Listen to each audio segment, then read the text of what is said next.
And welcome everybody once again to a Safe Place podcast. And we're joined by a lovely special guest today, which is Avaly Jones. Hello, Avaly. Hello. How are you doing? Very well, thank you. Good. And we got Craig in the studio again. And Avaly Jones is a relationship and psychosexual therapist. Is that correct, Avaly? That's right, Andy. Okay, so talk to us, Avaly, about what it is that you actually do day to day. Okay, so day to day, I meet with couples or individuals, and we go through different relationship issues that might be impacting presently or historically. I've got you. On their relationships or potential future relationships that they might be in. So we look at those underlying themes that might keep presenting themselves. You know, some people see patterns throughout their relationships, and we help to pick that apart and explore what's really going on there. One of the things I've felt in my relationship sometimes that can trigger me is, you know, when you have those feelings of not being enough or desired or wanted, and then you feel that trigger or that, it's probably a touch of anxiety. And the ways I've dealt with that in the past is to withdraw myself, which causes issues in the relationship. Is that something you come across? It's really a common thread, actually, because often I get clients to kind of separate out how much of what's going on is your stuff and how much is it the relationship stuff. You know, and that's a really good place to start, because we bring our stuff from childhood, previous relationships, and often we're responding to that and kind of linking that to the current relationship. So it's always useful to separate out what's my stuff and what's the relationship, and then you know what you're working with as a starting point. So I see, you actually project your own stuff into a relationship, and then you find out that's not what the other partner thinks at all. And I think that happens quite a lot, because often we make assumptions around what our partners what we think our partners know about us, or what our expectations are. And often if those assumptions aren't communicated, you kind of go off thinking your thing, they go off thinking their thing, and no one knows what the reality is. You know, so... It's those things, the idea of those assumptions that we assume that the other person should know how we're feeling, and that we assume they should know how to deal and fix our problems for us, in a sense, don't we? So in terms of, let's bring it round to, so we're talking about relationships, and obviously a big fundamental aspect of a relationship is sex, isn't it? So do you have many people come to you with trying to resolve some sexual issues that they have? Yeah, a whole host of difficulties clients face. And I think it's difficult because it's, particularly for men, I think it's just a topic, if there's a problem, that you're not necessarily going to talk to your guy friends about. And so a lot of the guys I see in particular, the biggest step is about kind of normalizing what they're feeling, because they think they're the only ones that are struggling with whatever the dysfunction is. So, you know, normalizing what they're feeling and kind of getting better understanding of it. That's a lovely point, normalising it. Because usually when people, as men ourselves, and I've been through certain situations to do with, as a man, you want to be a good performer, don't you? So there's pressure on your shoulders that you want to perform well during sex. And obviously with that pressure comes a little bit of anxiety. And people that I've spoke with as a therapist before is that when someone's dealing with that anxiety, they think that there's something wrong with them, with their body not performing correctly, but usually it's always going on what's going on upstairs, isn't it? Big time. And so when people do come, particularly with issues around sex, the first step, I say, have you spoken to your GP? So once we've ruled out any kind of medical aspects, we know what we're working with. And it's, you know, it's often it is in your head, literally in your head. So it's about, you know, kind of identifying the anxiety and what's kind of maintaining the problem. Yes. You know? Yeah, I understand that. What do you find? Is there a common thing that causes these disorders? Like you're talking there that you want to be sexually confident. I was never taught how to be sexually confident. Sex was never spoken about. I taught you. That's where I went wrong. I listened to his advice. 3 divorces later. But parents don't speak about sex ever, do they? No. I got a really tough lesson about sex, which was, I thought it was wrong, I thought it was bad. So then you've got to try and catch up those years in the relationships. And that is a big part of when we do psychosexual therapy. We do something called a history take before the work in itself even begins. And with the history take, we look at those things. Family backgrounds, how did you learn about sex, you know, attitudes around your body and acceptance and that stuff. So we get a good picture of again, your ideals and what you're bringing into relationships and how you see yourself and your body. And those past relationships or those past difficult experiences creates almost like a mental map. And that map is full of places where they want to go and places where they don't go. And usually the suffering comes from an old mental map that was created through someone experiencing something difficult around sex. They don't want to go there anymore. And actually that limits them from having that fulfilling, happy relationship and sex life in a sense, doesn't it? You was talking there, Craig, about what you learnt wrong. Do you feel comfortable enough to go there and maybe talk about what it was that you learnt, what was wrong about sex? So, there's a big thing at the moment where I think that porn is a massive problem with sexual relationships. I think it desensitizes you to natural making love. Yeah. So my experience was being found with a porn video in my possession as a teenager. Yeah. And my mum reacting really badly. And never having a father figure to speak me through that this was quite a normal thing. You're experimenting and you're doing what your friends are doing. Yeah. So I looked at it and I thought that I was doing something really horrible, disgusting, bad. And that reaction was to be attracted to the opposite sex was actually wrong. So I was very confused for years after this. And then later on, this develops the sexual problems, lack of confidence, relationship problems. So that was the bad lesson, which my mum unconsciously passed down. And, through her probably experience of never being told about it. Yeah. My thing now for my child is when he gets to that age, I'm going to be very open about sexuality, about feelings to opposite sex, same sex, whatever it tends to be. Yeah. And I'm going to try and teach my children good lessons that it's okay to want to have sex with somebody else. That's okay. That's a natural thing as you become a teenager and get older, and teach them safe sex. And that's the beautiful thing, in a sense, people come to see you, Avaly, is that they haven't got that awareness of where their problems come from. And Craig's got that awareness now. And that's the beautiful thing about what you do, is you're making people conscious of where some of those difficult experiences began, where they created those difficulties within their psyche, and what that currently leads to a problem within their relationship right now, doesn't it?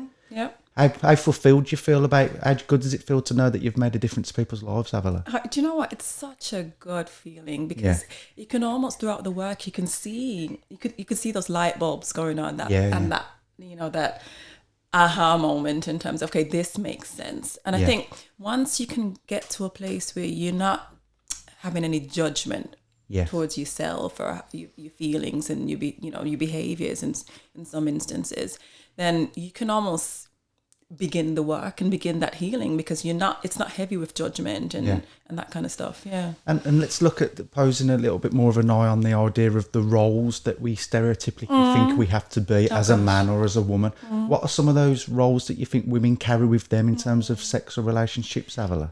So I think for women as well, it's I think often if there's difficulties, for example, with their partner, they internalize that. Is there something wrong with me? Am I not enough? And often, the reality is it's not about them in many ways. It's about what's going on for their partner. So it's about challenging all those expectations that we need as women to be everything. Yeah, absolutely. And you know what? We don't have to be everything, do we? We're human. Sometimes we put so much pressure on ourselves to be, as you say, when you look at pornography, you have to be the ultimate porn star to make somebody happy, and a woman has to be the ultimate pleaser. And it's like you both go into a relationship in a sense with these flaws, which are perfectly normal and natural. And you can own it and say, well, this is who I am. There's nothing wrong with me. Let's try and work together to resolve these problems together. And I think that's a really good point, because when individuals come to psychosexual therapy, I'm like, so where's your partner? And they're at home. It's not their problem. It's my problem. And I think that's so significant, because the reality is, even if it's, you with the presenting issue, it's an issue for the couple. Yeah, it is, absolutely. And so I'm like, come on, can they come along? Can they engage in the process at some point? Because it's about actually looking at this, not as my problem, but actually as something that's impacting on the It relationship. is. They're not individual anymore. No. That relationship with two people, they're one in the same person in a sense, aren't so they? it's about, can we as a couple work through this as opposed to seeing it as your problem and you go and sort yourself out in a sense. So that's one tip then straight away. Communication. I've been in and heard about this quite a lot. When you're in a relationship and the other person wants something and the other person wants something else, but because they're not communicating, they're not getting to the solution, but they're just getting frustrated. And then in the worst case scenario, if you are not having a healthy sexual relationship and you're not communicating, then this is where the relationship is going to break down. And we're seeing a lot of relationships now are over. They're falling in love with other people straight away, very quickly. And it's like, we can fix this in the relationship, can't we? Yeah. If we communicate and say, right, here's all my cards on the table.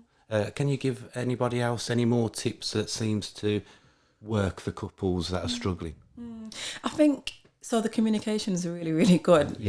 Point, because So that was number one. because again, you end up making so many assumptions. So I think it's very important within relationships not to make assumptions, because particularly in long-term relationships, sometimes we can think, oh, we've been together a long time, you should know what I need, and that's not the reality. No. So it's about being in a place where you're kind of having this ongoing curiosity around, okay, I wonder what's going on for you, and be curious around what's going on for your partner. And I think that's really, really important. Yeah. You know? And when we look at the idea of, obviously, communication's a big one that Craig brought up, and Avaly's confirmed as a good way to resolve some issues that occur in relationships. The other one is looking at realising that you, yourself and your partner are ultimately looking for fulfilment, to feel safe, to feel wanted, to feel needed. And the dark side to that, Avaly, is the idea that brings a lot of pressure, doesn't it? It's like, I've got to fulfill somebody. And it's like, how much can you even fulfill yourself? It's just unrealistic. It is, The reality is, in some aspects, your partner's just not going to meet your expectations and your needs. And it's about, okay, so how can I be responsible for my needs in that area? How can I get my own emotional needs met, and not put that expectation on your partner to meet those needs? Yeah. You know? The one thing that I learned that was a really good tip was the female brain is completely different to the man's brain. So when I was talking to a female and not getting the answers that I wanted, I thought, in my head, this doesn't make any sense. This is not the reaction that I want. Then I did some sort of alpha male video watching and how to get better in talking to women and understanding women. And I realised... And while you're doing that, in a sense, you're looking to fulfill yourself. You're looking to find a way of fulfilling himself better by learning. Well, I wanted to be in a relationship that was comfortable for once, you know what I mean? Like where we could... have a Hollywood film, romance. Oh, that's another bad thing, isn't it? Thinking that everything's Hollywood. That's it. And thinking, why does that film portray love like that? And in the truth of the matter is, God, it's a lot of... What was you expecting, like butterflies and little birds to land on his shoulder and that, and sing and dance? I would start the day with that song, actually, Why Do Birds? But the point is, I understood that the female is not going to say the things that I want, and they're coming from a different perspective. That's a good point. If I could learn that perspective, I could be a better man for her. Well, when you talk, that's a really good point. That's a giving point, which is nice. How can I be a better man for her, rather than how can I fulfill my own needs? What can I do to change to be more fulfilling to her? Which is quite a nice way to approach it, isn't it? But in terms of looking at that, so... when you talk about the difference in brains, right, is this true, Avaly, right? And I've heard it a few times, that when a woman's got a problem, right, my instinct is to go, right, this is what you got to do. That's what you're going to have to do next, and that's how you're going to resolve it. And what I've found in relationships is when I do that, I seem to really piss them off. And it's like they just... What I've learned is, I heard from some guru. He said women want to just feel like you're hearing them and feeling and understanding the predicament. Big time. And I think, and I think that is a common... In terms of gender differences, that's up there in one of the most pronounced ones, because men kind of do want to fix and problem solve, and that's kind of how you guys approach things. Yeah. But the reality is the best thing you can do, you know, in a relationship sometimes is just acknowledge. Yes. Acknowledge, you know, if your partner comes in and they're going off in a situation, what you need to really be doing is saying, you know, I can imagine that's difficult for you. I hear what that's like. And let's flip it. Why can't the women come to us and go, you know what, I don't want you to empathise with me today. I want you to tell me how to fix it. I'm going to follow it through and make you feel enough. Know that you've got the answer to the problems. But Andy, that comes back again to knowing within your relationship, what does my partner need from me? Yeah. And so you can't have these conversations when you're midway through an argument that I need this from you. Yes. It's when you guys are in a good place talking about actually, what do you need from me from a relationship? Yeah, absolutely. When my girlfriend brings me an IKEA flat pack cupboard and she tells me all about it and she's going through the manual, I know that she just wants me to listen to her. She doesn't want me to actually fix it or fit it up. She doesn't want to build it whatsoever. That's why the flat packs are all stored in his cupboard at home. She just wants me to listen to her go through that instruction manual. So Avaly, when we're looking at people now that are definitely going through, and it's a very normal, again, we highlight the fact it's normal to go through psychosexual issues in relationships. It's normal to have issues within relationships. And people are listening now and thinking, oh, communication, that's a good thing. Maybe I need to communicate more. Now, the interesting bit is that some people fear communication. And what we've got to try and make people aware of is when they think they have to communicate, there's going to be a natural bit of anxiety because communication means vulnerability, doesn't it? All right. So they're feeling vulnerable, and we need to tell people that they have to transcend through that anxiety in a sense, is realise that brick wall of anxiety that's stopping them communicating is actually limiting them for having a more fulfilling relationship, isn't it? Most definitely. And it's knowing, well, I'm anxious about communicating, but you know, what outcome am I trying to avoid? Yes. So often, what is it that you don't want as an outcome in terms of, you know, communicating that you're avoiding? So drilling, are you afraid they're going to leave, or, you know, there's going to be conflict? What result are you avoiding? Yeah. You know? Absolutely. What result are you avoiding? Ultimately, when we look at it, it's frightening to feel vulnerable, isn't it? And to really put your heart on the line and walk through all of those fears and anxieties about what vulnerability means. Because a lot of us learned that when we was vulnerable as kids, we wasn't really accepted. We was told to be different. So we've learnt vulnerability to be a dangerous thing. And actually, in a sense, if you can own your vulnerability, is a beautiful aspect of human nature. And open up, something beautiful might happen within the relationship, mightn't it? Yeah. I think you see a lot of relationships as well, don't you, where it's there's a lot of elements to it, isn't there? There's money worries, there's children. A man and a woman now has to work when the other one comes in to look after the children. The other one's going out to work, so it's like, where are they getting that time? And I often say this, I've got a brother who's got 4 children, and I say to him and his girlfriend, you need to still have a date night. And you're not doing that at the moment. And this is very important because it's hard to find that time, isn't it? Take away the children and all that time and effort you give to them. Where is your relationship that created these children? Do you know what I mean? And that's why we can't advocate Avaly Jones enough in terms of people who are going through things to come and sit down and speak to her. And Avaly's expertise will point them all in the right direction. Avaly Jones, it's been beautiful speaking to you today, all right? Great, thank you all right, so much. thank you very much. Okay.